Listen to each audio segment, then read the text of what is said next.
திரு அக்னீஸ்வரன், திமுக கூட்டணியில் முரண்பாடு எங்கேயோ அங்கே கசப்பு, ஆனால் வெளியே வந்தால் நம்பகமான தலைவராக திரு இபிஎஸ் இல்லை அப்படின்றதையும் திரு மணி குறிப்பிட்டார்.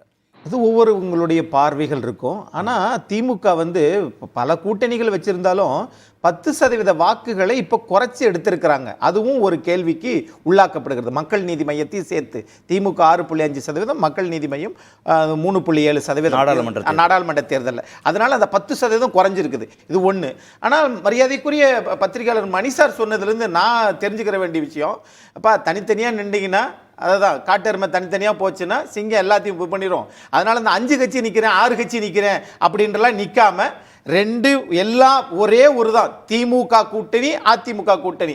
அந்த நிலைப்பாடு வந்தா தான் இதுல சக்சஸ் ஆகும். முதல்வர் வேட்பாளரை ஏத்துக்கிட்டு வந்துடணும் எல்லாரும். அது நம்ம ஏன் இப்ப சொல்லுவோம், 18 மாசம் இருக்குது, அது யாராவது வருவாங்கன்னு அப்புறம் பார்ப்போம். வர்றவங்கள யாராவது அந்த மாதிரி நீங்க வாய்ப்பு கொடுப்பீங்களா?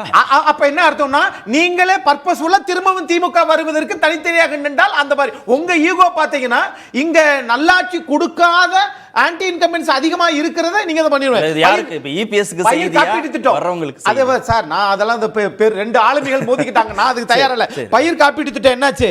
பழைய ஓய்வூதிய திட்டம் என்னாச்சு? ஆசிரியர் போராட்டம் என்னாச்சு? அரசாணை 40 என்னாச்சு?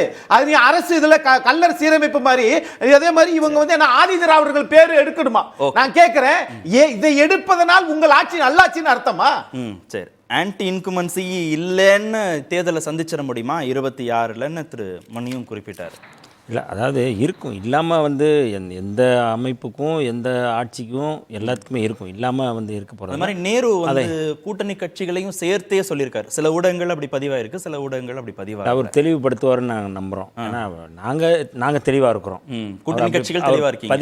பதிவு பண்ணியிருக்கிறாரா இல்லையா அப்படிங்கிறது அவருடைய பேச்சிலேருந்து நம்ம பார்க்கணும். ஊடகங்கள் எப்படி பயன்படுத்துவாங்க, வார்த்தைகளை பயன்படுத்துவாங்க நமக்கு தெரியும். அதனால் திமுக கூட்டணி அப்படிங்கிற 2026 வெற்றிகரமான ஒரு கூட்டணி அமையும் அப்படிங்கிறது. இப்போ மரியாதைக்குரிய அவர் மணி அவர்கள் ஊடகவியலாளர், அவர் மூத்த ஊடகவியலாளர்.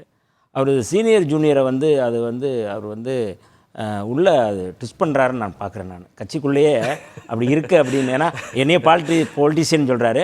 பொலிட்டிஷியனே இயக்கக்கூடியவர்கள் ஊடகவியலாளர்கள் அப்படிங்கிறது எல்லாருக்குமே தெரிஞ்சது.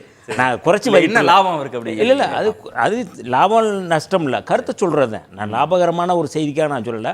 பொதுவாக ஒரு பார்ட்டிக்கான 3 முக்கியமான செய்தி பார்க்குறேன். ஒன்று பொருளாதார உழைப்பு, 2வது அறிவு உழைப்பு, 3வது உடல் உழைப்பு. இந்த அனுபவங்களோடு சேர்ந்த ஒரு இது இருந்தால் தான் அந்த பார்ட்டி கட்டமைப்பு சரியாக இருக்கும். வெறும் உடல் உழைப்பு உள்ளவங்கள மட்டும் பண்ண முடியாது, இல்லை வெறும் அறிவு சார்ந்தவங்க மட்டும் இருக்க முடியாது, வெறும் பொருளாதாரம் இருக்கிறவங்க மட்டும் இருக்க முடியாது. அப்போ இந்த 3ம் சேர்ந்த ஒரு அனுபவவாதிகளும் ஜூனியரும் சேர்ந்து இருக்கும். அப்போ எல்லாருக்குமே தெரியும் அந்தந்த விகிதாச்சார அடிப்படையில் அவங்களுக்கான வாய்ப்புகளை உருவாக்குவாங்க.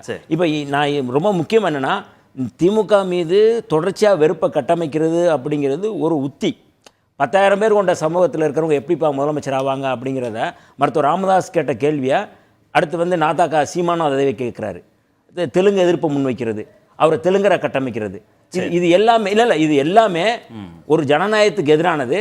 மக்கள் ஆட்சி தத்துவத்துக்கு யார் வாக்களிக்கிறாங்க அப்படிங்கிறது ரொம்ப முக்கியமாக. அப்போ சரியாக மிகச் சிறப்பாக இந்த ஆட்சி தொடருது, இது தொடரும் அப்படிங்கிறது எந்த மாற்று கருத்து. நன்றி.